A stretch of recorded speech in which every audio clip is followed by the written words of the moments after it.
或者你有諗過，如果人生可以再嚟一次就好啦咁。但係我哋都知道呢個只不過係幻想，不切實際。但係喺神所睇嘅就完全唔同。原來呢個重生係真實有可能嘅，因為佢能夠賜俾我哋一個新嘅生命。耶穌話：人若不重生，就不能見神嘅國。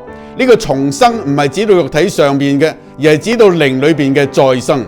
當我哋認罪悔改，信靠耶穌，聖靈就進入我哋嘅心裏邊，讓我哋成為一個新造嘅人，舊事已過，都變成新的了。